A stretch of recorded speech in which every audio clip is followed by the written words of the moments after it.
Salam hər kəsə. Mən məntiq müəllimi Lalə Əlizadə. Bugün sizlərlə 16 noyabr tarixində keçirilmiş mövzu sınav imtahanı 2-nin məntiq suallarının izahına baxırıq. Başlayaq 46-cı sualdan. Ardıcıllıq sualıdır. 6-dan 5-i almaq üçün 6-dan 1 çıxıram. 5-dən 5-i almaq üçün 1-ə vururam. 5-dən 3 almaq üçün 2-ni çıxıram. 3-dən 6-nı almaq üçün 2-yə vururam. 6-dan 3-ü almaq üçün 3 çıxıram. Gördüyümüz kimi bir dəfə 1 çıxıb 1-ə vurdum. Sonra artıraraq 2 çıxıb 2-yə vurdum. İndi 3 çıxmışamsa, deməli növbəti həddi tapanda 3-ü 3-ə vurmalıyam. Eləyəcək 9. 9-dan 4 çıxıram 5. 5-i 4-ə vururam 20. 20-dən 5 çıxıram 15. 5-ə vururam 75. Deməli, sual işarəsi olacaq 9. Cavab olur A variantı. Keçirik növbəti 47-ci suala. 47-49-cu sualları aşağıdakı mətnə əsasən cavablandırın. 47-də bizə verib ki, bir rəfdə 7 kitab sıra ilə düzülmüşdür. Əvvəlcə rəfləri qeyd edirəm.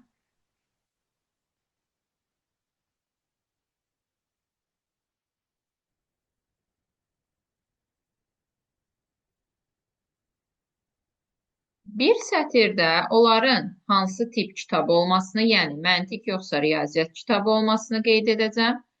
Bir sətirdə də onların rənglərini verəcəm. Gördüyünüz kimi kitablar riyaziyyat və məntiq kitablarıdır və onların hər birinin müxtəlif rəngləri var. Keçirən məlumatlara qara və mavi kitablar riyaziyyat kitablarıdır. Qara və mavi kitablar arasında yalnız 2 kitab olmalıdır. Növbəti şərt deyir ki, sarı kitab 4-cü yerdədir. Mən sarı kitabı 4-cü yerə yazsam. Qara və mavi kitablar arasında yalnız 2 kitab varsa, mən deməli qara və mavini 1-4-ə yaza bilmərəm, çünki doludur. Deməli, mən qara ilə mavini ya 2-5-ə yazmalıyam, ya da ki 3 ilə 6-ya yazmalıyam. İndi baxıram, bunlar öz arasında yer dəyişə bilərlər. Yəni, mavini bura, qaranı burada yaza bilərəm və yaxud da burada da mavini bura, qaranı bura yaza bilərəm. Sonra deyir ki, bizə qara və mavi kitablar riyaziyyat kitablarıdır. Yəni, biz burada yazmalıyıq kitablara riyaziyyat kitabları. Eləcə də bu versiyada da onların altına yazıram riyaziyyat kitablarını. Bizə deyir ki, ikinci sırada məntiq kitabı qoyulmuşdur. Əgər ikinci sırada məntiq kitabı qoyulubsa, deməli bizim yazdığımız bu 2-5 versiyasında bu ödəməyəcək. Çünki biz bura riyaziyyat kitabları yazmışıq. Deməli, bu hal aradan çıxır.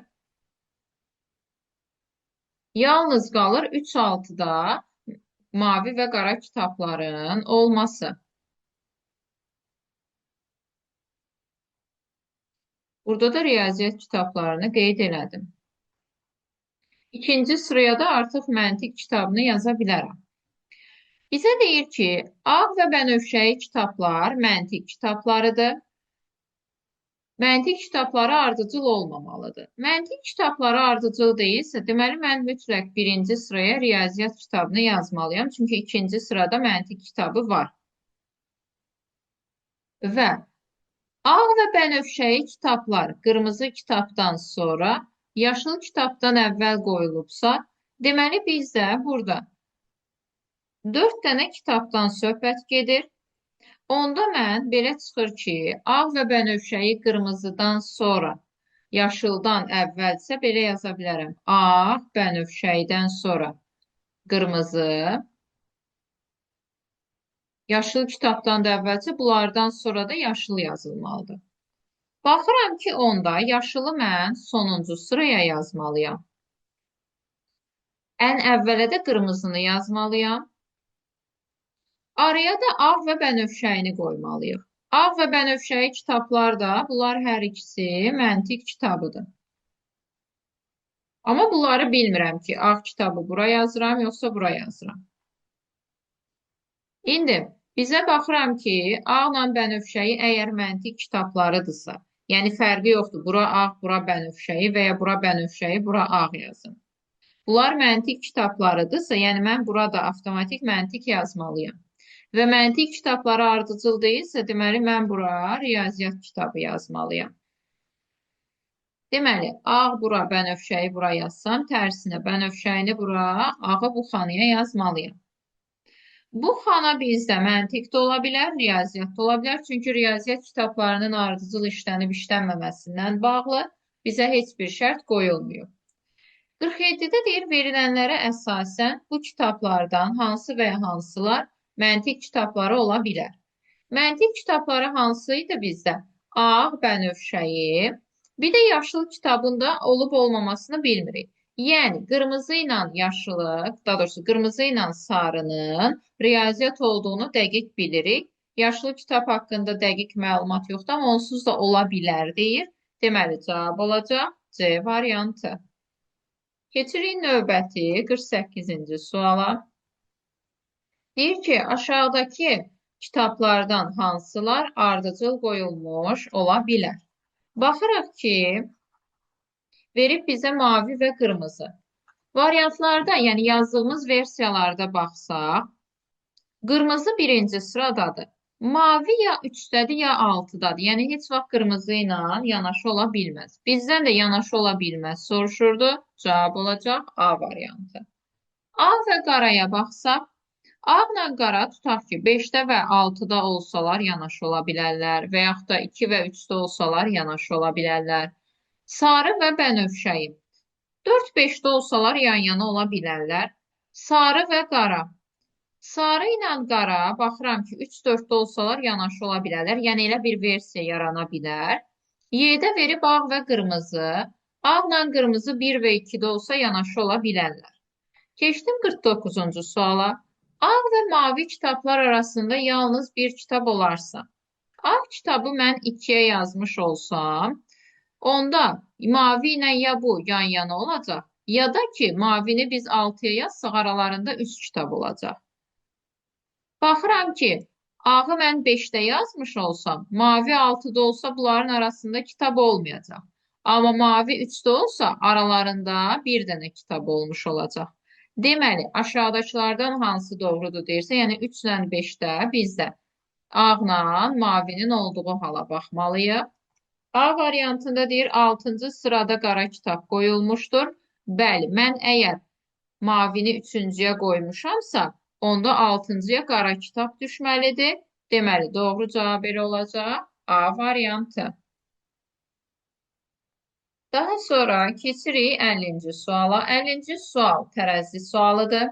Bizə verib ki, bu hərflər bir-birlərindən fərqli bir rəqəmli ədədlərdir. Və burada 10 dənə hərfimizin adı çəkildiyinə görə, deməli, bunların qiyməti 0-dan 9-a qədər qiymətlər olmalıdırlar. Mən ilk olaraq bu sağdakı tərəzinin qolundan başlayıram. 4 dənə C 1 B-yə bərabərdirsə, bu C-lər ya 1 ya da 2 ola bilər. Əgər mən bura 2 yazmış olsaydım, B-nin qiyməti onda 8 olacaqdı. B-yə 8, C-yə 2 versək, heç D hərflərini nəzərə almasam belə bu qol 10 olur. Axı, A-nın qiyməti 10 və yaxud ondan böyük qiymətlər ala bilməz axı. Deməli, C-nin 2 olduğu hal ödəmir. Deməli, bizdə yalnız versiya qalır ki, C-nin qiyməti 1 olsun. C-yə 1 verəndə B-nin qiyməti oldu 4. Mən D-yə mümkün qədər kiçik qiymətlər verməliyəm ki, burada alınan qiymət A-nın qiymətinə bərabər olsun. 1, 4 işlətmişəmsə, D-yə ya 0, ya 2 verə bilərəm. Ən kiçik qiymətlər qalanlar olardı. Baxıram ki, əgər 2 vermiş olsam mən, bura 11 eləyəcək. Axı, A-nın qiyməti 11 ola bilmir. Deməli, biz yalnız D-yə 0 qiyməti verə bilərik. 0-lar 4, 1. Bu eləyəcək 5. Deməli, A-nın qiyməti 5-dir. İndi bu qolların arasındakı əlaqəni yoxlayıram. Ümumilikdə bu qoldan asılan yük 9-dur. Bu qoldan asılan yük 4, 1, 1, 1 toplayıram. Bu da eləyir 8. 8 doğrudan da 9-dan yüngüldür, ödədi. Ümumilikdə buranın qiyməti oldu 17. Keçirəm indi sol tərəfə. Baxıram 4 dənə m y-yə bərabərdirsə, 0, 1-i işlətmişəmsə, bura yalnız 2 ola bilər. Çünki 3 versəm y-nin qiyməti gərək 12 olsun, o da mümkün deyil. Deməli, m-in qiyməti 2 olsa, bura eləyir 8. Və bu qol daha aşağıdadırsa, deməli, bu daha böyük qiymət almalıdır. Yəni, y-nin qiyməti də olacaq 9. Onda bu qoldan asılan yük 8, buradan asılan yük 9'dursa, yəni bu ümumilikdə 17'dir. Yəni K-yə və T-yə ilə qiymətlər verməliyik ki, ümumi bura 9 eləmiş, daha doğrusu 17 eləmiş olsun. Onda baxıram ki, bizdə 3 dənə K T-yə bərabərdirsə, 0, 1, 2 istifadə eləmişiksə, bu yalnız 3 ola bilər. 3 dənə 3, bu eləyir 9.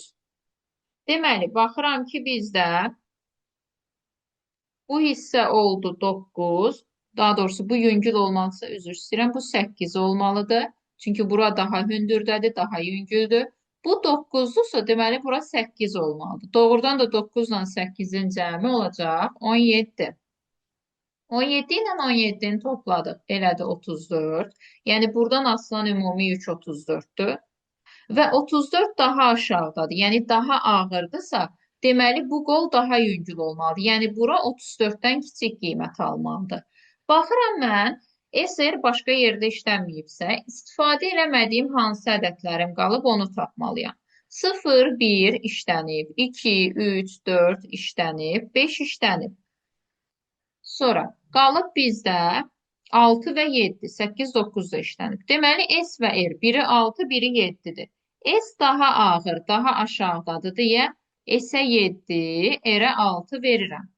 7 ilə 6 ümumilikdə 13 eləyir. 13 ilə 13'ün cəmi olur 26. Buranın qiyməti 26, bura 34'dür. 34 26'dan daha ağırdır, yəni daha böyükdür. Yəni tərəzi tam şəkildə ödənir. 34 ilə 26'nı da toplasaq, bu eləyir 60. 60 17'dən daha böyük qiymətdir. Deməli, daha aşağıdadır. Bu da doğrudur. Bütün qiymətləri tapdıq. Bizə lazımdır S və R-i tapmaq. S 7 idi, R 6 idi.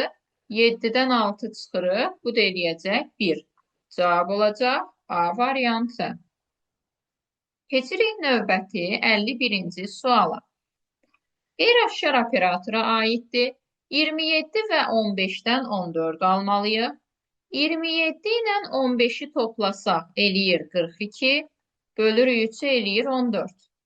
40 və 14'dən 18 almalıyıq. 40 ilə 14'ü toplayıram 54. Bölürük 3'ü eləyir 18. 41 ilə 16'dan 19 alırıq. 41 üstə gəl 16 eləyir 57. Bölürük 3'ü eləyir 19. 55 ilə 14'dən də sual alırıq. 55'in üstə 14 gəlirik 69. 3'ə bölürük eləyir 23. Cavab olacaq D variantı. Keçirik növbəti 52-ci suala. Sudoku sualıdır. 1, 2, 3, 4, 5 rəqəmlərini elə düzməliyik ki, sətirdə, sütunda və blokun daxilində təkrarlanma olmasın. Mən bu plus şəklində olan bu bloka baxıram. Burada bir istifadə olunubsa bu blokun daxilində, deməli digər xanalar heç biri 1 deyil. Amma bilirəm ki, bu sətirdə mütləq şəkildə 1-dən istifadə olunmalıdır. Bu 3 xana 1 ola bilmirsə, deməli biz 1-i bura yazacağıq. Bu blokun daxilində mütləq şəkildə 4 istifadə olunmalıdır. Bura 4'dürsə, bu 2 xana 4 ola bilmirsə, blokda yalnız bu xana boş qalır. Yəni bura 4 yazacağıq. Sonra baxıram ki, onda bizdə bu 2 xana üçün blokda 1, 2, 4 varsa 3, 5 qalır. 1, 3, 4, 5 istifadə olunub, qalıb 2. Deməli, 2'ni yazdıq bura. 3 ilə 5 qaldı bu 2 xana üçün hələ ki. Sonra baxıram ki, bizdə əgər 1, 3 istifadə olunubsa, deməli, buradakı ədədlər 2, 4, 5'dir. 2 və 4 sütunda işlənibsə, bura 2 və 4 yaza bilmirik. 5'i yazdıq. 2, 4, 5, 1. Bunlar istifadə olunubsa, bir dənə 3 qalıb. 3'ü də yazdıq bura. Sonra baxıram ki, bu sütunda mütləq 4 olmalıdır. Əgər burada 4 varsa, yəni bura 4 yaza bilmərəm. Sətirdə 4 varsa, bura 4 yaza bilmərəm. Deməli, 4 düşəcək bura. Bu sətirdə bir dənə 2 qalıb, 2-ni də yerləşdirdik. Keçdim bu sütuna. 1, 3, 4 var, 2, 5 yoxdur. 2 sətirdə var deyən, bura 2 yazan var. 5-i bura, 2-ni bura yazarıq. Bu sətirdə 2, 4, 5 var, 1, 3 yoxdur. 3 sütunda var deyən, bura 3 olanmaz. 1-i bura, 3-ü bura yazdı. Bu sütunda 2, 3, 4, 5 var, 1 yoxdur. Deməli, A-nın da yerinə 1 yazdı. Bizdən də A üstəgəl B cəmini soruşur. 1 ilə 5-i toplayırıq. Cavab olacaq 6, yəni A variantı. Keçirik növbəti 53-cü suala. Baxırıq ki, 53-cü sualda vərəqin qatlanıb kəsilməsinə aid olan bir sual nümunəsidir. Biz bu vərəqi qırıq-qırıq xəttlər olan hissələrə tamamlayırıq. Yəni, əvvəlcə sola, sonra sağa simmetriya eləmək lazımdır. Daha sonra yuxarı və aşağını tamamlamalıyıq. Yəni, yuxarıya və aşağıya simmetriya eləməliyik. İlk növbədə baxırıq ki, bu ortadakı başlanğıc şəkildə heç bir dəyişiklik olmamalıdır. Variantların hamısında başlanğıc şəkli bizə düzgün formada verib. Bir-bir simmetriyaları yoxlayıram. Simmetriya zamanı bu oxla eyni istiqamətə baxa bilməz. Bunlar güzgəçsidir, üzbəüz dayanmalıdırlar. D variantı getdi. Sonra yuxarıya simmetriyada bu ox eyni cür düşə bilməz. Yəni, bu oxun uc hissəsi aşağıda olmalıydı, bu formada olmalıydı. Y variantı da gedir. B variantındakı kimi üçbucaqlar eyni formada görünə bilməzlər. Bunlar güzgəçsi olmalıydı. B variantı da gedir.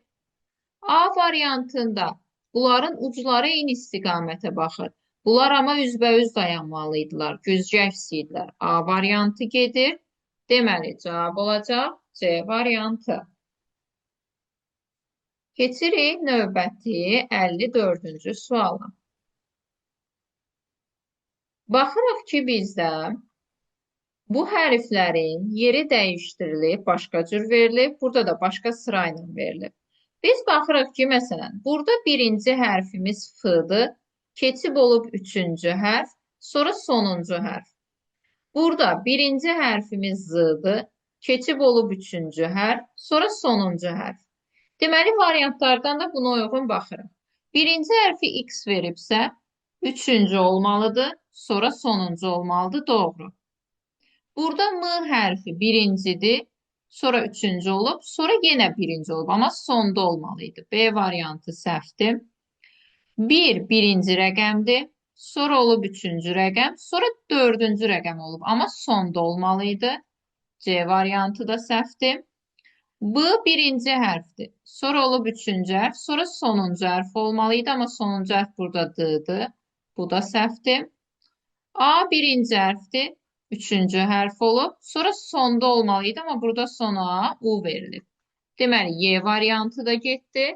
Cavab olacaq A variantı. Digər hərflərin yerini yoxlasaq, yenə də düz gəlir. Başqa bir hərfi də yoxlayaq.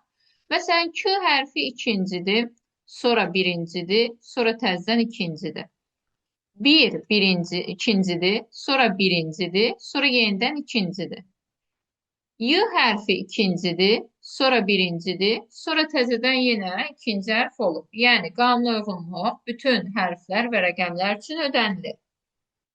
Keçdik növbəti 55-ci suala. Mən baxıram ki, sətir üzrə baxdıqda kənardakı fiqur kvadrat, dairə, üçbucaq.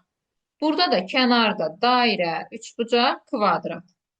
Deməli, burada da hər fiqurdan bir dənə olmalıdır. Üçbucaq var, kvadrat var, çatışmayan dairədir. Deməli, kənarda dairə olmalıdır. Diqqət elədiksə, hər sətirdə bir dənə fiqur qaradır. Deməli, buradakı fiqurda qara fiqur olmalıdır. Və içəridə də hər elementdən bir dənə kvadrat var, bir dənə bu fiqurdan var, bir dənə altı bucaqlı var. Burada da altı bucaqlı belə bir fiqur, kvadrat. Deməli, kvadratla altı bucaqlı varsa, deməli, içəridə qara rəngdə bu fiqurdan olmalıdır. Yəni belə bir cavab variantı olmalıdır bizdə. O da verilib bizə C variantında. Yəni doğru cavab olur C variantı. Keçirik növbəti 56-cı suala. Analogiya sualıdır. Sözlər birləşərək mətnləri yaradır. Yəni biz sözlərdən istifadə edərək mətn düzəldirik. Doğru cavab olacaq, hüceyrələr birləşərək toxumaları yaradır.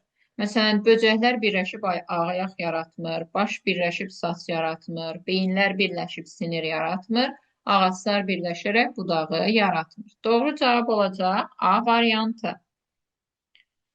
57-ci sual kəsik mövzusuna aid olan bir sualdır. Verilən o üç fiquru xəyalən birləşdirərək yeni bir fiqur yaratmalıyıq. Yəni, variantlardan hansını bu üç fiqura görə bölə bilərik, ona baxacağıq. Düzgün cavab olacaq C variantı, yəni biz üçbucaqları kənarlara, bu düzbucaqlını da çevirərək ortaya qoya bilərik. Yəni, trapesiya yaratmış olacağıq. Cavab olacaq C variantı. Keçirik növbəti 58-ci suala. Baxıraq ki, kvadratı 3-ə vuranda kvadratın kvadratı yaranır. Mən kvadratın yerinə bir x yazsam, x-i 3-ə vuranda x-in kvadratını almış olacam. Baxıram ki, onda x-i ortaq vurub çıxartsam, qalacaq 3 çıxılsın x bərabərdir 0-a. Buradan bir dəfə alırıq ki, x bərabərdir 0-a. Bir dəfə də alırıq ki, 3 çıx x bərabərdir 0-a. Deməli, x-in qiyməti 3-dür. Yəni, bizim 2 dənə versiyamız oldu. Bir dəfə x-i 0, bir dəfə də x-i 3 götürməliyik. İndi baxıram ki, əgər biz kvadrata 0 yazmış olsaq, birinci halı qeyd edirəm. Kvadrata verdik 0. 0-ın üzərinə nə gələndə 11 eləyər? 11. Yəni, üçbucağın qiyməti oldu 11. Üçbucaq 11-dirsə, 11-dən nə çıxanda 2 eləyər? 9. Dairənin qiyməti də oldu 9. Bizdən bunların cəminin maksimumunu soruşur. Toplayanda bunlar elədi 20. Keçirəm indi ikinci versiya.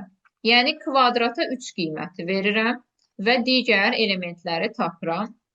Kvadrata 3 versəm, 3-ün üstə nə gələndə 11 eləyir? 8. Üçbucağın qiyməti oldu 8.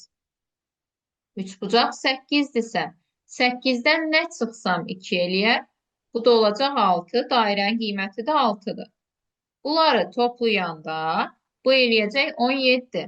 Bizdən bunların cəminin maksimumunu soruşduğuna görə düzgün cavab olacaq 20. Yəni Y variantı. Daha sonra keçirik 59-cu suala. Baxıram ki, burada üçbucaq birinci elementdir, sonra ikinci elementdir, sonra üçüncü elementdir. Yəni, hər dəfə bir addım atır. Deməli, indi dördüncü elementimiz üçbucaq olmalıdır. Buna uyğun baxsaq, A, C, D, Y bütün variantlar gedir.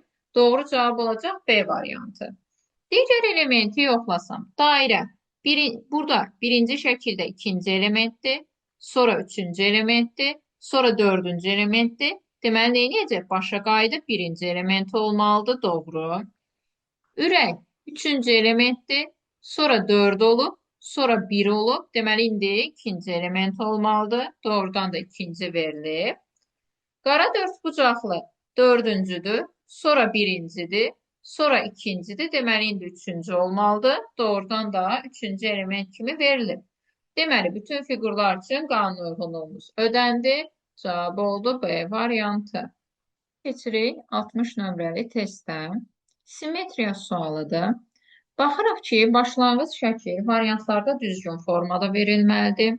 A, B, C, D variantlarında doğrudur. Y variantında isə smaylik çevrilib. Ona görə Y variantını götürə bilmərəm. İndi isə simmetriyaları yoxlayıram. Baxıram ki, B variantında bu fiqur simmetriyada üzü yuxarı düşə bilməz. Üzü sağa tərəf düşməli idi. B variantı getdi. Sonra A variantında baxıram ki, bu yan üstü olan smaylik simmetriyada düz formada dayana bilməz. A variantı getdi. Baxıram C variantında. Bu smaylik bunun simmetriyasıdırsa, burada bunun ağız tərəfi solda, burada yuxarı ola bilməz. Görürsünüz, ağız tərəfi sola simmetriyaya tərəfdirsə, yəni bunun tərəfdirsə, onda burada da ağzı bu tərəfdə olmalıydı. C variantı getdi, cavab qalır D variantı. Görürsünüz, smayliklərin simmetriyaları düz, bu xəttin də istiqamətləri doğru şəkildə verilir. Cavab olacaq D variantı. 61 analogiya sualıdır. Ağac bitkinin bir növüdür. Sərdə ağacın adıdır, yəni ağacın bir növüdür. Cavab olacaq A variantı. Həşərat heyvanın bir növüdür. Qarışqa da həşəratın bir növüdür, yəni bir növünün adıdır. Cavab olacaq A variantı. Məsələn, roman, kitab, nağıla baxsaq, romanla nağıl ayrı-ayrı şeylərdir, yəni nağıl romana aid deyil.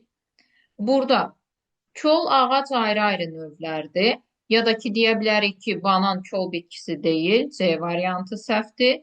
Müğənni notun bir növü deyil, D variantı səhvdir. Mürəbbə meyvənin bir növü deyil, Y variantı da səhvdir. Deməli, düzgün cavab olacaq A variantı. Keçirik növbəti 62-ci suala. Anagram sualıdır. Qorxu, təlaş, həyəcan, təşviş, cəsarət sözləri verilib.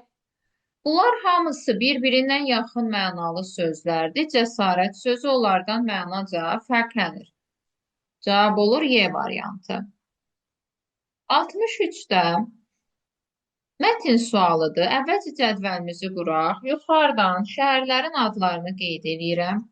İstanbul, Berlin, Bakı, Paris. Və bizdə bunlarla bağlı 3 dənə şərt var. Deməli, bir sətirdən bu şəhərlərə gedən adamların adlarını qeyd edəcəm. Bir sətirdən niyə gediblər, yəni təhsil üçün, işləmək üçün, gəzmək üçün. Bir sətirdən də nəqliyyatın adını qeyd edəcəm. Görürsünüz, burada nəqliyyat avtomobil, qatar və təyyarədir. Deməli, 4 nəfər varsa, 3 nəqliyyat varsa, deməli, hansısa nəqliyyat təkrar olunacaq. İndi baxaq. Bizə deyir ki, aşağıdakı məlumatlara əsasən qatar və təyyarədən istifadə edənləri müəyyənləşdirin. Yuxarıda şəhərlərin adını yazdığıma görə ilk olaraq şəhərlə bağlı şərtlərimə baxıram. Berlinə gəzmək üçün gedən. Berlinin qabağına yazıram gəzmək. Qadındır. Məsələdə qadın olan bir dənə aydandır. Deməli, Berlinə gedən aydandır. O, qatar və təyyarədən istifadə etməyib. Nəqliyyatlar bizdə qatar, təyyarə və avtomobil idi. Qatar təyyarə ilə getməyibsə, deməli Berlinə avtomobillə gedib. Sonra keçirəm o biri şərtə. Parisə gedən alış-veriş və təhsil üçün getməyib. Alış-veriş və təhsil üçün getməyibsə və gəzməyə gedəni də biliriksə, bir dənə qalır iş, deməli Parisə işləmək üçün gedib. Və o qatar və təyyarədən istifadə etməmişdir. Qatar və təyyarədən istifadə eləməyibsə, deməli, avtomobildən istifadə eləyəcək. Daha sonra, Akşin İstanbula təhsil almaq üçün getmişdir. İstanbulun qarşısında ada yazıram Akşin.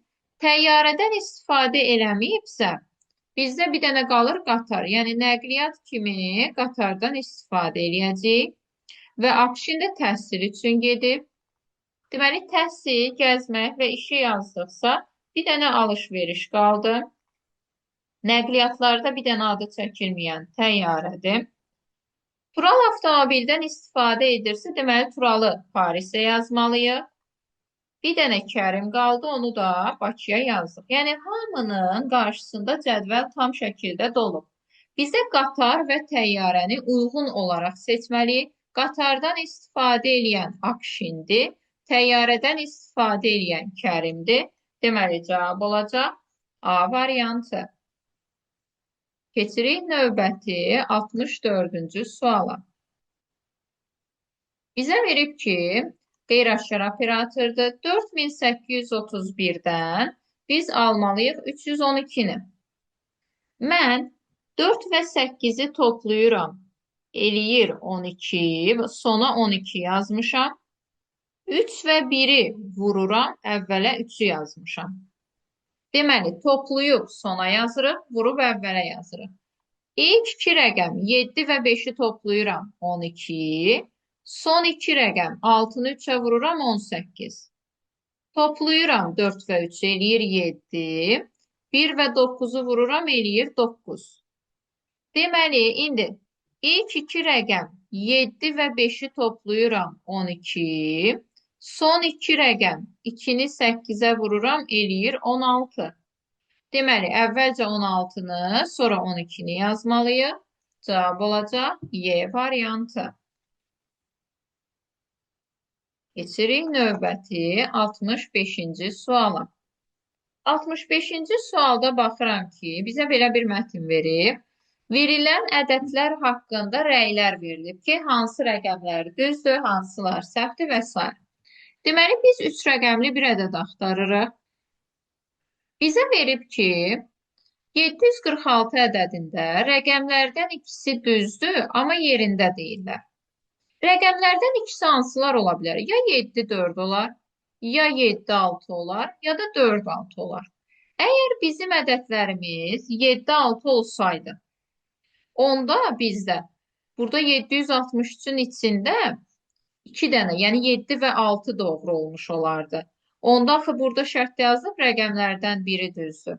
Deməli, bu versiya aradan çıxacaq.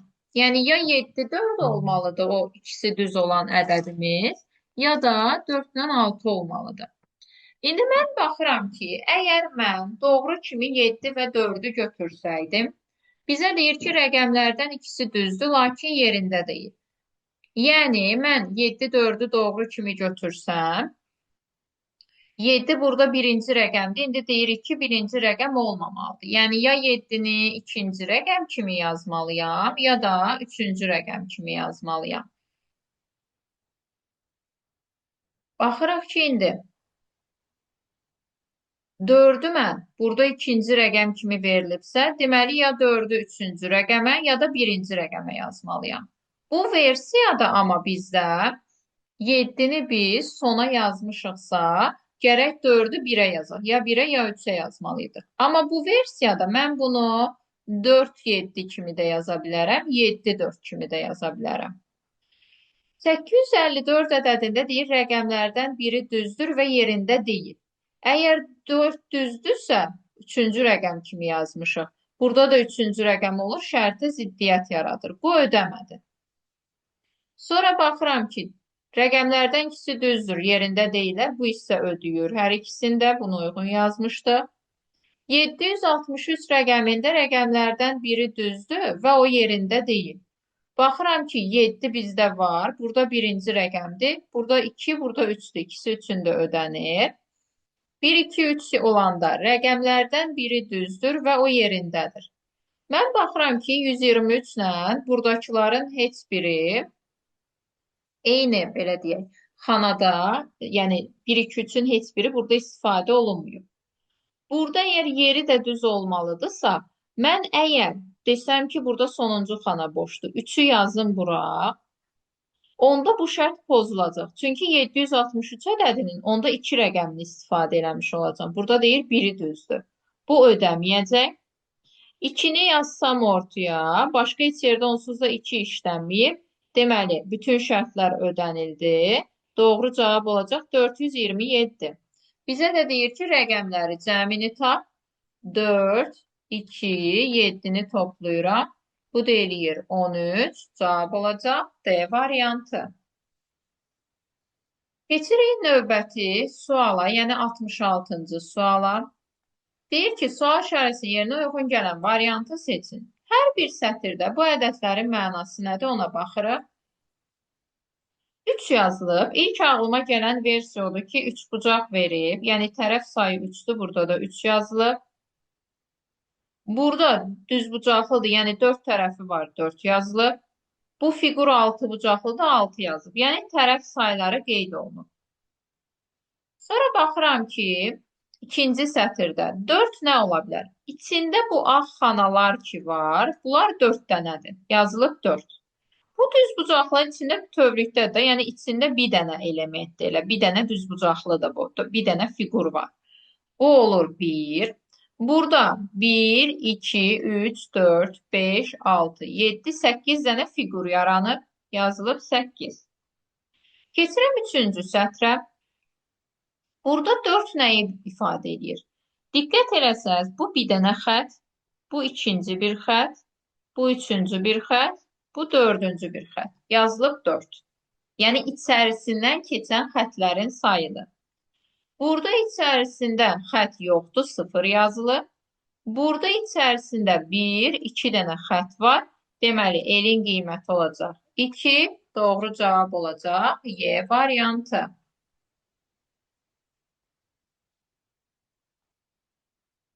Keçirik növbəti 67-ci suala. Anaqram sualıdır. Biz variantdan eləsini seçməliyik ki, bu hərflərin yerini düzəldəndə burada yeni sözlər yaransın. Məsələn, mən burada k-l-i-dən şəkil düzəldə bilərəm, amma kildən sözü yoxdur. H-r-ə hərflərindən istifadə eləyərək şəhər sözünü düzəldərəm, hərdən sözü də var. Deməli, cavab olacaq B variantı. Keçirik növbəti 68-ci suala. Bağlantı sualıdır. Əvvəlcə baxıram ki, bizdə S hərfindən bir dənə xət çıxıb və başqasından bir dənə xət çıxanı yoxdur. Deməli, S hərfini bura yazıram və S hərfi L-ya birləşib. Deməli, S-nın burada da birləşdiyi L hərfi olacaq. L hərfinin birləşdiyi A hərfindən 2 xət çıxıb, R hərfindən də 3 xət çıxıb. Deməli, bunun birləşdiyi 2 xət çıxana A, L-nın birləşdiyi 3 xət çıxana da R-nı yazmalıyam. R-nı da A-nı da istifadə elədik. Sonra baxıram ki, bu R hərfi bu X ilə Y-ə birləşir, amma o birisinə birləşmir. Burada R hərfi L-ya və N-ya birləşir, amma T-ya birləşməyib. Deməli, bizdə, daha doğrusu, R hərfi N-ya və T-ya birləşib, bu M-ya birləşməyib.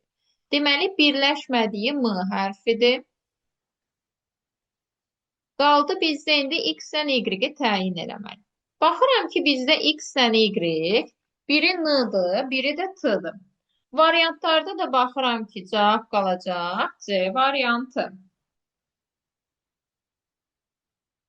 Burada bir-bir hər birinin kodunu da yaza bilərdik sadəcə. Tutaq ki, S-dan 1 xət çıxıb, N-dan 3 xət çıxıb, T-dan 3 xət, L-dan 3 xət, M-dan 3 xət, A-dan 2 xət, R-dan 3 xət.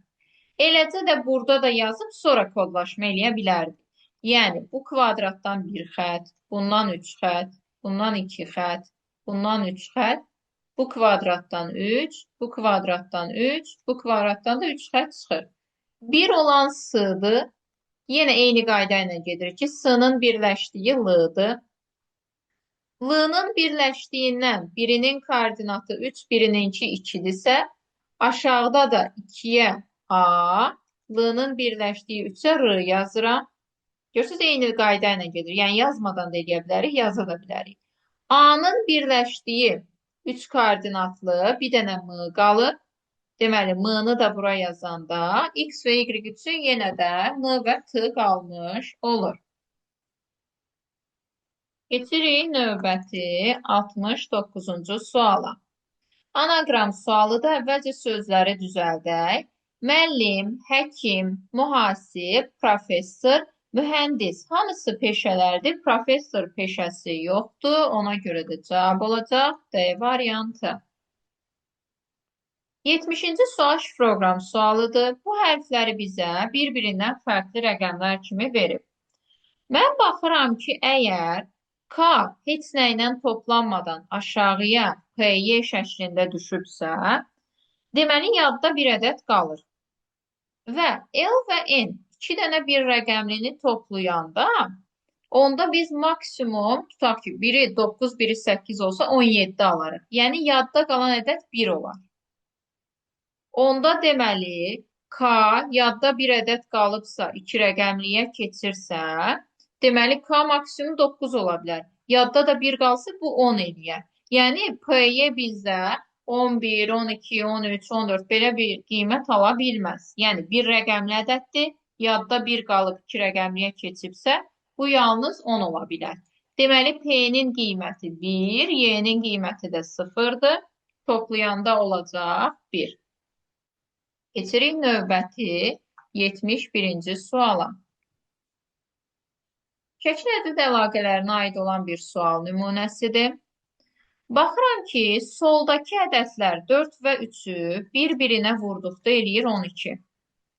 Sağdakı ədədlər 5 və 8-i bir-birinə vuranda eləyir 40. 12 və 40-ı toplasam, bu eləyir 52. Ortadakı ədədlər 30 və 22-ni də toplayanda bu da eləyir 52. 52, 52-yə bərabərdir. Digərlərində də yoxlasaq, eyni qayda ilə. 6-nı 3-ə vurdum 18, 7-ni 9-a vurdum 63. 18 ilə 63-ü toplayanda 81 eləyir. Ortadakı 40 və 41-i toplayanda da 81 eləyir. Eləcə də 9-u 5-ə vurdum 45, 8-i 3-ə vurdum 24. 45 ilə 24-ü topladım 69. Ortadakı ədədlər 38 və 31-i toplayanda 69 eləyir. Yəni bərabər qiymətlər alır. Deməli, bizdə nə olmalıdır? Sual vurulsun 4. Üstəgəl 2-ni 19-a vururuq. Bu bərabər olmalıdır. 30-un üzərinə 28 gələndə alınan ədədə, yəni 58-ə. 2-ni 19-a vuranda eləyir 38. Nəyin üzərinə 38 gələndə 58 eləyir? 20-ni. 4-ü neçəyə vuranda 20 eləyəcək? 5-ə. Deməli, düzgün cavab olacaq A variantı. 73-cü suala baxırıq. Anagram sualıdır. Avqust, sentyabr, mart, oktyabr, dekabr. Bu ayların hamısı 31 gündən ibarətdir. Bir dənə sentyabr ayı 30 gündür. Deməli, doğru cavab olacaq B variantı. Keçirik növbəti şifroqram sualına 73-74-cü suallara. Baxırıq ki, bizdə aydın məsələdir ki, bu birinci nöqtəni buradakı ədədə vuranda buranı alırıq. 9-u buradakı ədədə vuranda 2106 alırıq. Deməli, biz bu nöqtələri tapmaq üçün 2106-nı böləcəyik 9-a. Bu da eləyəcək 234. Deməli, bizim ədədimiz oldu 234. Bizdən də Y-nin və N-in qiymətlərini soruşur. Mən baxıram ki, bizdə 234-ü mən nəyə vursam, bunun sonu 4-lə bitər. Deyə bilərik ki, 1-i vursaq əgər sonu 4-lə bitər. Amma 1-i 234-ə vuranda 4 rəqəmli ədəd eləməyəcək. 234-ün özü eləyir. Başqa fikirləşirik ki, 4-ü nəyə vursaq 4-lə bitər, o da 6-dır. 6-nı 234-ə vuranda 6 vur 4, 24, 2 yadda, 6 vur 3, 18, 2 yadda, 20, 0 yazırıq 2 yadda.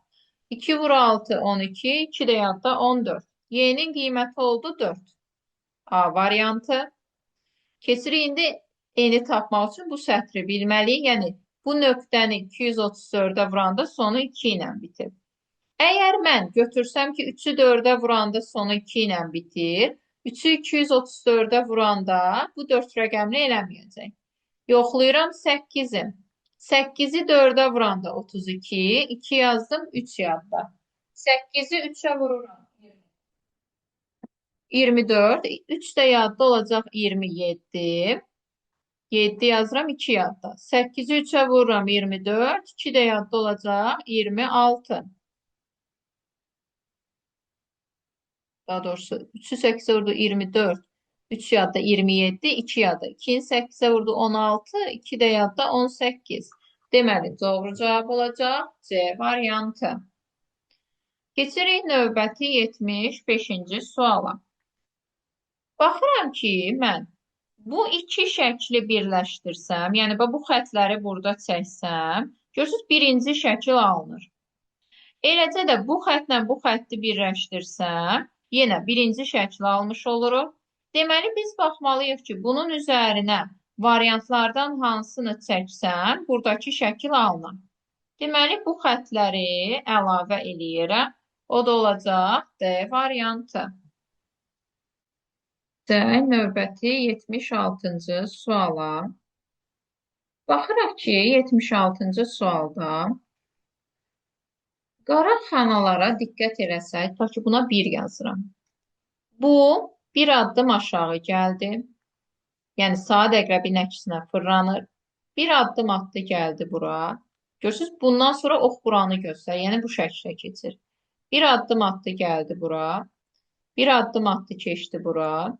Saat əqrəbin əksinə bir addım atdı gəldi bura. Sonra bu xanaya gəldi. Deməli, sonra bura gəldi. İndi deməli növbəti şəkildə bura keçməli. Yəni bura Qaraxana olmalıdır. A variantı, B variantı gedir. Sonra keçirəm. Tutaq ki, bu hissəyə. Bura 2 yazdım. Bu bir addım attı, saat əqrəbin əksinə gəldi bura. Bir addım attı, keçdi bura. Bir addım attı, keçdi bura. Bir addım attı, keçdi bura. Bir addım atanda bura keçəcək. Bir addım atanda bura keçəcək.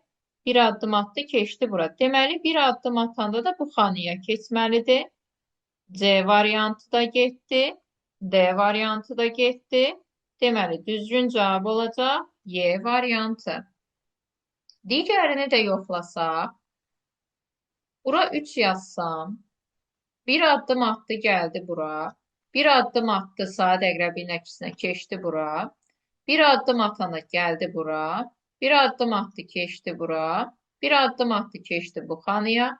Bir addım atana keçdi bu xanaya. İndi buradadır. Deməli, bir addım atanda bura keçməlidir, yəni yuxarıda olmalıdır. Görürsünüz, doğrudan da bu hissədə verilir. Qaldı içəridəki üçbucaq kimi olan hissə.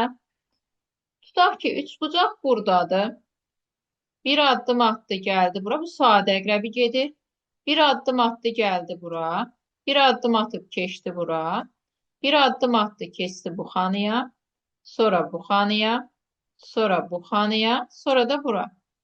Bir addım atanda deməli, bu xanaya keçməlidir. Düzgün cavab olacaq Y variantı.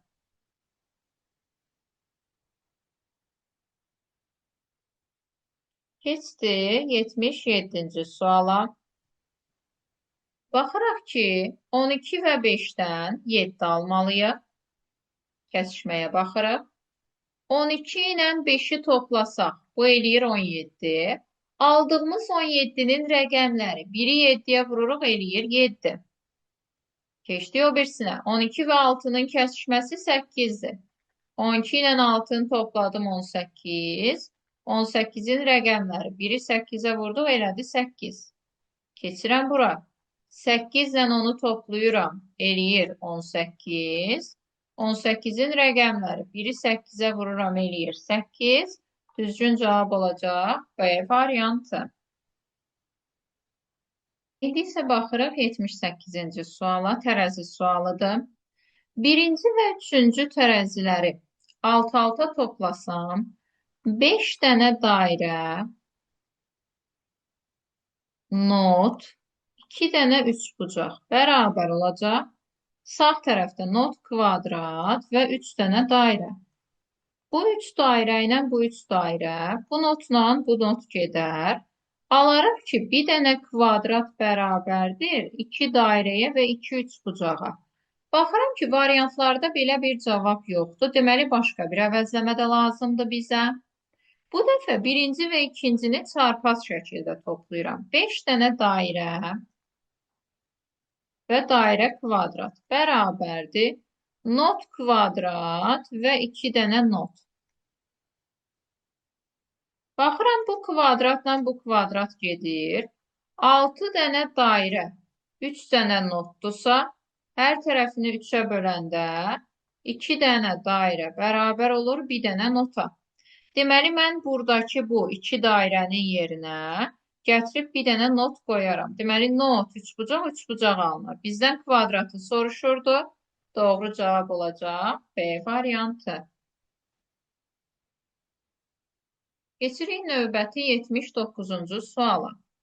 Mən baxıram ki, burada qıraqdakı fiqura, yəni üçbucağa bir M desəm, içəridəki dairə N olacaq. Çünki qabağına M, N yazılır. Doğrudan da üçbucaq M-dırsa, burada da birinci M yazılıb, sonra P yazılıb. Deməli, kvadrat P-dır. Gəldim burada, qıraqda P verilib. İçərisində dairə varsa, buna da bir N deyirəm. Yəni, hərfləri çöldəki fiqurdan içəriyə doğru sıralayır. Baxıram ki, onda bizdə qıraqda bir trapesiya verib. Bilmirəm trapesiya nədir, əvvəldə istifadə olunmuyor. Dairə N-dır. Dairədən sonra da üçbucaq gəlib. Üçbucaq da M-dır. Deməli, sonu N-mı ilə bitməlidir və birinci hərf burada olmayan bir hərf olmalıdır. Sonu N-mı ilə bitən bir dənə A variantıdır. İlk hərfi L-dir. Başqa yerdə də onsuz da L işlənməyib. Deməli, elə doğru cavab olacaq A variantı.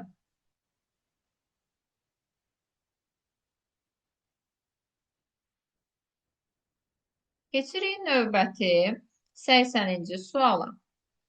736 qırağında da dördbucaqlı verilib və hamısında fərqli fiqurlar verildiyinə görə deməli tərəf saylarından da qanunauyğunluqda istifadə eləməliyik.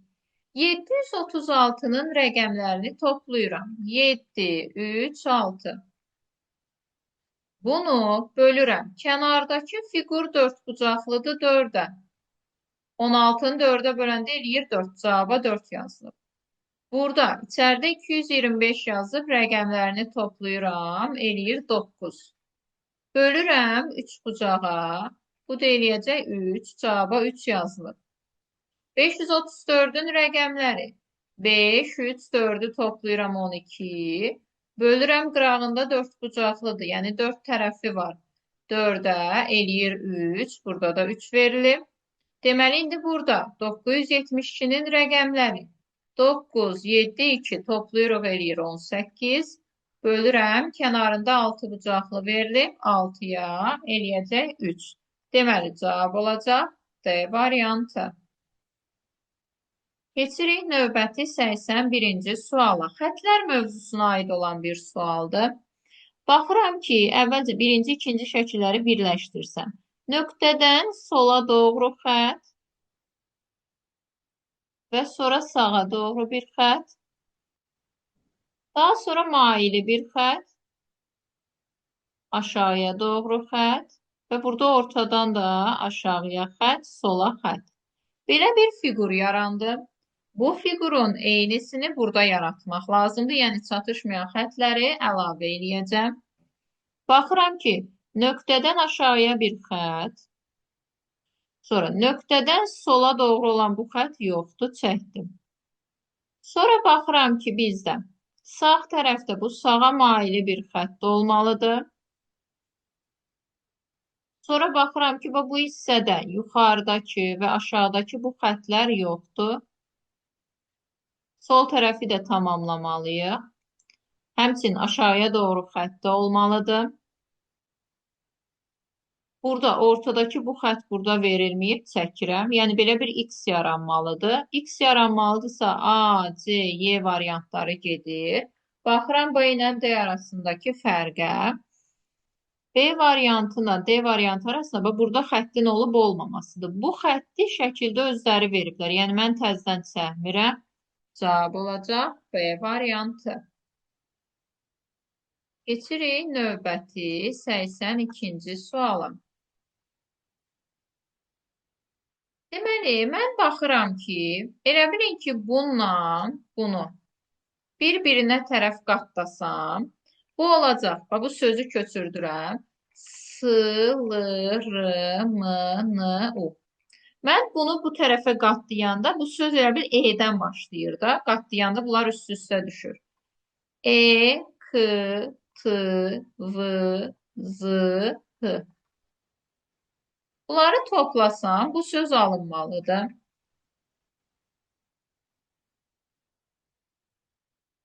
Keçəm indi bura. Eyni şeyi burada da eləyirəm.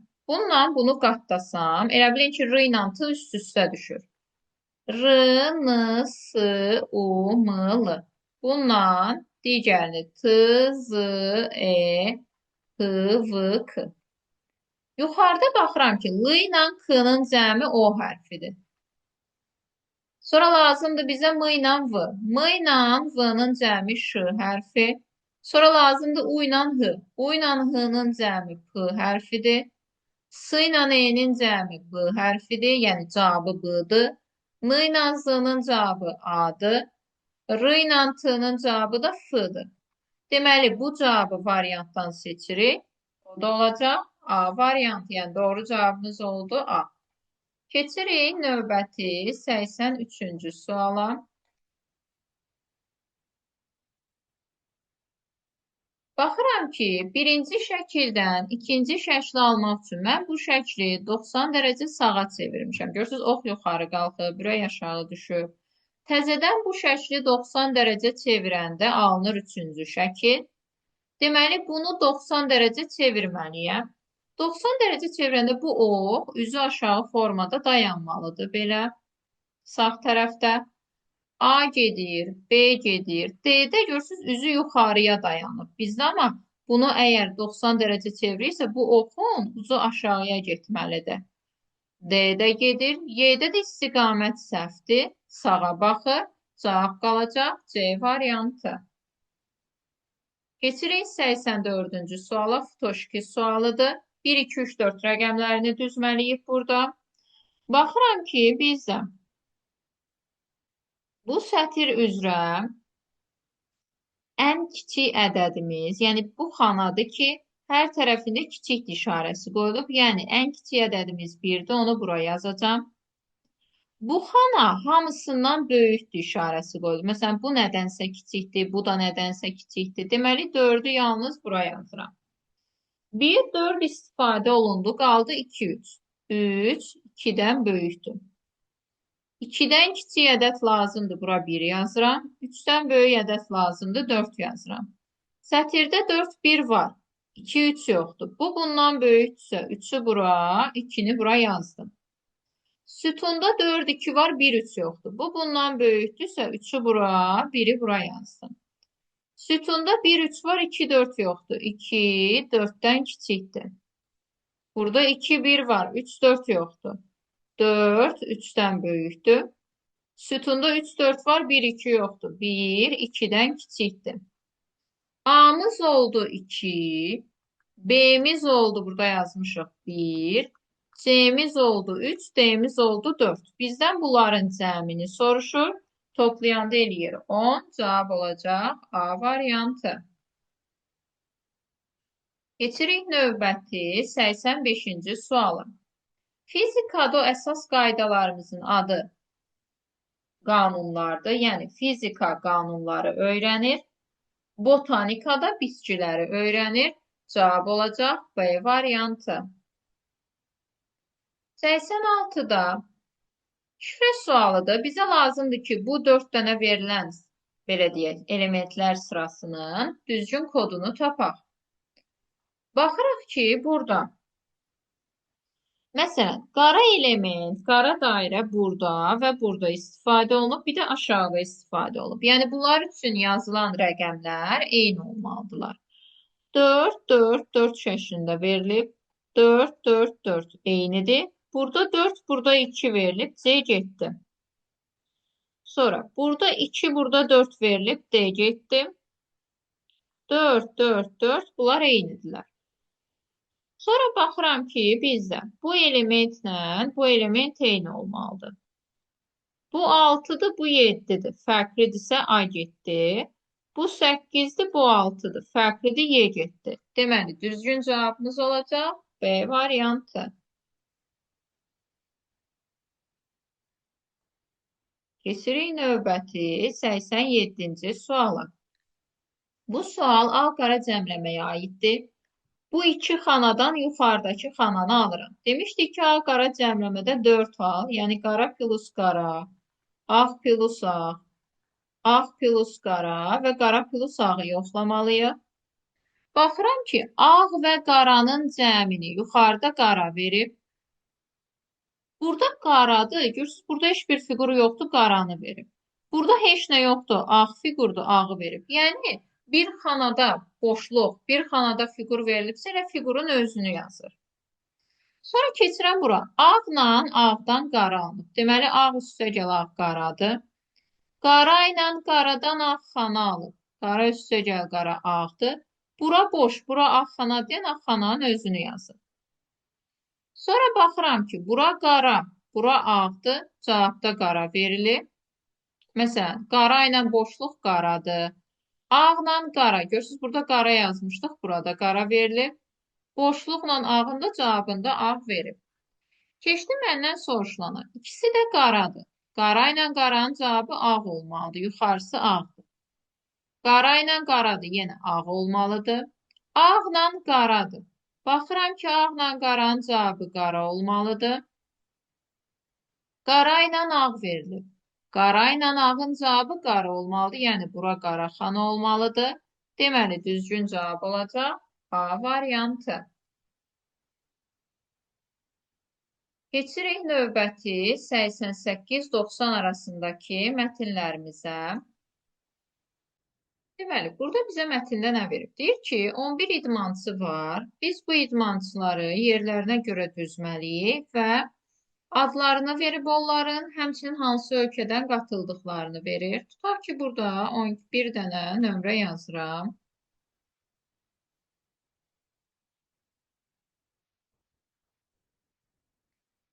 İndi baxaq, bizə şərtdə nə deyir? Deyir ki, idmançılar eyni yer tuta bilməzlər. Yəni, tutaq ki, birinci yerdə 2 nəfər ola bilməz. İkinci yerdə 2 nəfər, 3 nəfər ola bilməz. Birinci yeri C verib. Beşinci yeri H verib. Sonuncu yeri G verib. Yazdıq. Dəqiq məlumatları hələ ki qeyd eləyək. Baxırıq ki, başqa. Konkret məlumat yoxdur. Yəni, yerini göstərilən başqası yoxdur. Başqa rənglə yazsam digər məlumatları. Deyir ki, D-dən əvvəlki və sonraki yerləri M və K tutub. Yəni, D, M-dən daha doğrusu, M D-dən əvvəl də ola bilər, M-dən sonra da ola bilər. Eləcə də K, D-dən sonra da ola bilər, əvvəl də ola bilər. Yəni, burada artıq 2 versiya yaranmış olur. Deməli, bunlar üçün 3 dənə ardıcıl yer boş olmalıdır. Yunanistan idmançıları ardıcıl yerləri tutublar. Yunanistan idmançıları H və K-dır. Yəni, H-ı mən 5-ə yazmışamsa, K-nı mən 4-ə də yaza bilərəm, 6-ya da yaza bilərəm. Onda burada nə yaranır? Əgər mən K-nı 4-ə yazsam, 4-dən sonra, yəni K-dan sonra D-M yaza bilmirəm deyən bu versiyanı götürəcəm. Bura D, bura M yazacam. Yox, əgər mən K-nı H-dan sonraya yazsam, yəni 6-cı yerə yazsam, 6-dan sonra D, M-i yazacam. O biri məlumatları da yenə qırmızı ilə köçürdürəm. Bu versiyalar hələ ki bizdə yaranıb. Görək növbəti şərtlərdə nə deyəcək bizə? Yunanistan idmançıları ardıcıl yer tutub, bunu yazdıq. D-dən əvvəlki və sonraki yeri də yazdıq. 3-cü və 7-ci yeri eyni ölkənin idmançıları tutublar. Bu halda mən 3-cü yerə D yazmışam. D Türkiyənin idmançısıdırsa, o biri idmançısı Y-dir. Deməli, 7-ci yerə burada Y yazmalıyam. Burada 7-ci yerə D yazılıbsa, bizdə deyir axı 3 7-ci yerə eyni ölkədir. Deməli, 3-cü yerə Y-ni yazmalıyam. Bu versiyada da hələ ki davam edirik. Azərbaycan idmançıları ardıcıl yerləri tutmamışlar. Baxıram ki, Azərbaycan idmançıları kimlərdir? A, B, C-dir. Baxıram ki, onda bizdə C-lər onsuz da birincidir. A ilə B, məsələn, 6, 8-ə də yaza bilərəm. Tutaq ki, 8, 10-a da yaza bilərəm. Burada, məsələn, 10-a 4-ə də yaza bilərəm. 2-yə 10-a da yaza bilərəm. Yəni, bunun haqqında dəqiq məlumat yoxdur. Yəni, bir dənə yadda saxlayıram ki, bunlar ardıcıl yer tutmamalıdırlar. Yəni, bu iki versiya üzərindən indi cavablarıma davam edirəm. Bizə deyir ki, 88-dən. Verilənlərə əsasən hansı mütləq doğrudur? Yəni, bu versiyalarımızda dəqiq ödənilir. 3 və 7-ci yeri tutanlar Türkiyə idmançılarıdır. 3, 7 hər bir halda D ilə Y-dir. D ilə Y də Türkiyə idmançılarıdır. Elə cavab olacaq A variantı. Məsələn, B-də deyir 4-cü yeri K tutub. Bir versiyada 4-cü yerdədir, bir versiyada amma K 6-cı yerdədir. Yəni, bu mütləq doğru olanmaz. İkinci yeri Fransa idmançısı tutub. Fransa idmançıları MN-dir. Burada indi ikinci yerə M yazmışam. Burada 8-ə yazmışam. Amma indi ikinci yer üçün biz Fransa idmançısı yazacaq, yoxsa başqasını yazacaq, onu dəqiq bilmirik. D-də deyir 7-ci yeri D tutub. Görürsünüz, 7-də D ola bilər, 3-də də ola bilər. 6-cı yeri N tutub. Biz N-in yerini dəqiq bilmirdik. Amma, məsələn, boşluqlarım çoxdur. 6-cı yerdə, məsələn, K da ola bilər. Dəqiq bilinmir. Y variantını da ona görə mütləq doğru kimi götürə bilmirəm. 89-da bizə deyir ki, aşağıdakılardan hansı mütləq yanlışdır? A variantında verir 3-cü yeri Y tutub. Y 7-də ola bilər, 3-də ola bilər. Yəni, 3-cü yerə mən D-ni də yaza bilərəm. Bunu mən mütləq doğru ya da yanlış götürə bilmərəm. İkinci yeri N tutub. İkinci yerin N olmasını mən 100% deyə bilmirəm. Çünki bura boşdur. N-də yaza bilərəm, amma M-in olduğu halda var. B də getdi. D verib ikinci yeri B tutub. İkinci yerdə heç vaxt B-ni yazamaram. Çünki orada şərt var idi ki, Azərbaycan idmançıları yanaşı yer tuta bilməzlər. Yəni, mən əgər birinci yerə C yazmışamsa, B-ni heç vaxt bura yaza bilmirəm. Deməli, cavab olacaq C variantı. D-də verib 8-ci yeri M tutub. M ola da bilər, olmaya da bilər, bilinmir. Y 9-cu yeri Azərbaycan idmançısı tutub. Azərbaycan idmançılarının A ilə B-nin yerini bilmirəm. 9-cu yerdə boşdur. Ola bilər ki, olsun, ola bilər olmasın. Yəni, mütləq yanlış kimi, mütləq doğru kimi bu sualı götürə bilmirəm. Bizə deyir ki, 90-cı sualda.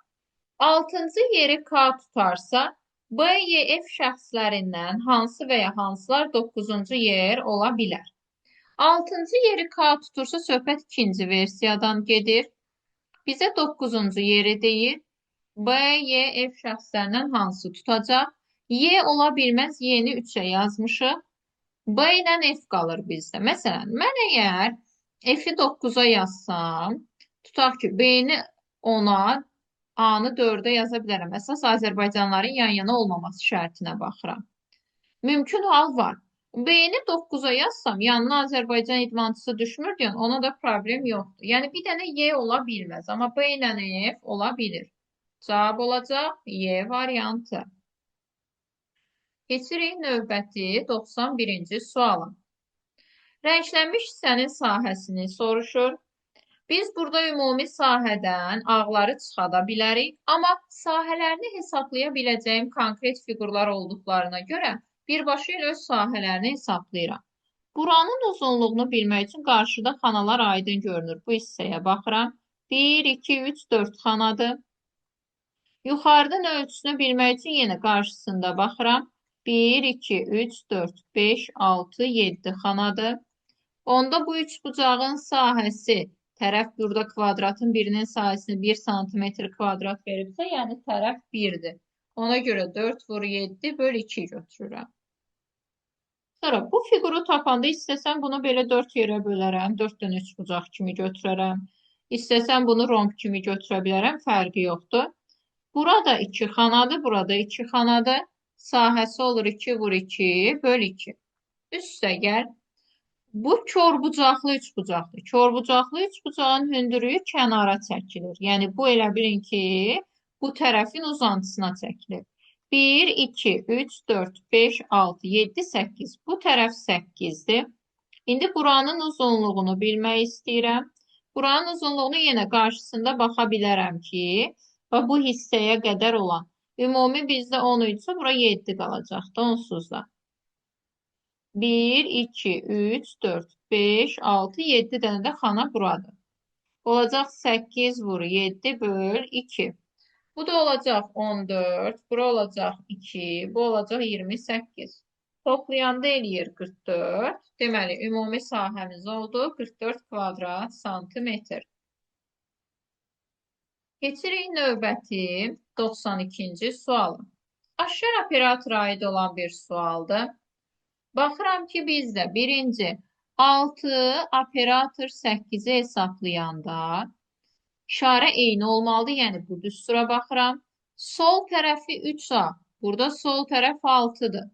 3A bərabərdirsə 6-ya, A bərabər olur 2-yə. Sağ tərəf 2B. Burada sağ tərəf 8-dirsə, B də bərabər olacaq 4-ə.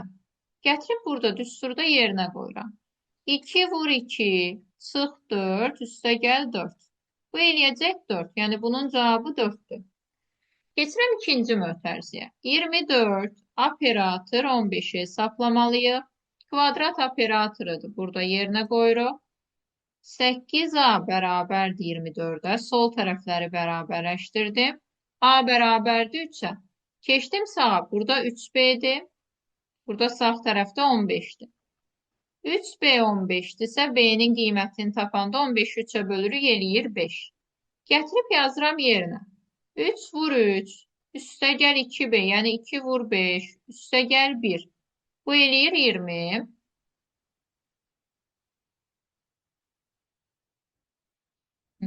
Buranın cavabı oldu 20.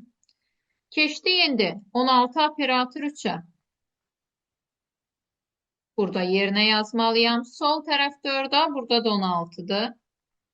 Onda A'nın qiyməti olacaq 16 böl 4, yəni 4. Sağ tərəf 3B, burada da 3'dür. Deməli, B'nin qiyməti də olacaq. 3'ü 3'ə bölürəm 1. Gətirib burada yerinə yazsam, A, yəni 4.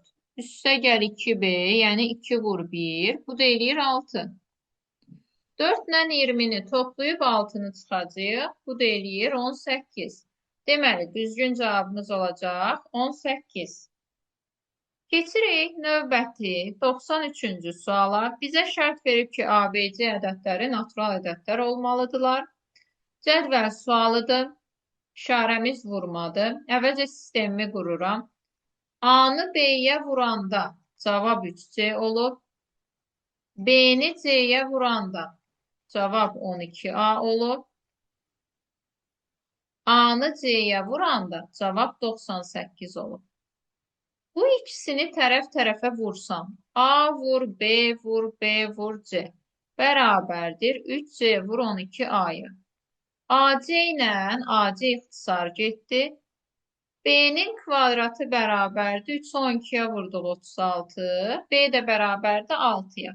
Mənfi 6 da ola bilərdi, amma natural ədəd şərti var deyə onu götürmürük. B'nin qiyməti 6'dırsa, gətirib yerinə yazsam. 6 vur A bərabərdir 3C olur. Hər tərəfini 3'ə böləndə 2A bərabərdir C-yə. Gətirib qoydum C-nin yerinə 2A'nı. A-nı 2A'ya vuranda olur 2A kvadrat bərabərdir 98'ə. A kvadrat bərabərdir 98 bölü 2 eləyir 49. A da bərabərdir 7'yə. A 7'dir, C-ni tapsam, C də olacaq 2 vur 7 eləyir 14. Bizdən də C-ni soruşur, cavab olacaq 14. Son 2 sualımız qaldı. Keçirik 94-cü suala. Şifroqram sualıdır. K minus M-i 1-dən böyük verib bizə. Görürsünüz, hər birində bölmə 15'ə bölmədir.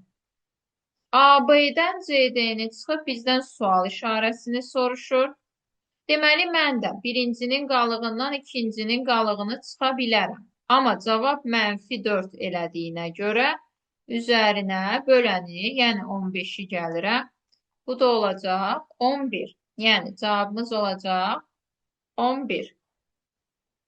Burada məsələn, K-nın M-in yerinə qiymətlər də qoyaraq hesablamaq mümkündür. Onunla da eyni cavabı alacaqsınız. Məsələn, K-ya tutaq ki 4, M-ə 2 versəm. AB-ni tapanda 4 vur 15 plus 7 eləyir 67. 2 vur 15 plus 11 eləyir 41. Bizdən AB çıx CD-ni soruşur. 67'dən 41 çıxanda eləyir 26. 26'nı 15'ə böləndə bir dəfə. 1 vur 15 eləyir 15. 26-dan 15 çıxanda da eləyir 11. Yəni, yerinə ədəd yazmaqla da, yəni bu şərti nəzərə alaraq, yerinə ədəd yazmaqla da düzgün cavabı tapmaq mümkündür. Və son olaraq keçirik 95-ci sonuncu sualımıza. Analogiya sualıdır. Düygər və taxta arasındakı əlaqə. Düygər taxtadan istifadə edərək nəsə hazırlayır. Yəni, onun istifadə elədiyi material taxtadır. Dəmirçinin istifadə elədiyi material da dəmirdir. Birinci uyğun gəlir C variantı. İkinci də surəti ölçən cihaz spidometrdir. B variantı temperaturu ölçən cihaz termometrdir. Həmçinin kütləni ölçən cihaz tərəzidir. Y variantı. Üçüncü də qanun fizika. Fizikanın qaydaları qanunlardır. Riyaziyyatın qaydaları da teoremlərdir. Bu da oldu D variantı. Bir dənə A variantı heç birinə uyğun gəlmir. Ağac meşəbəyi verilib. Meşəbəyi ağacları qoruyan, meşəni qoruyan şəxsdir. Bununla da mövzu sınav imtahanı 2-nin məntiq suallarını yekunlaşdırmış oluruq. Hər kəsə uğurlar.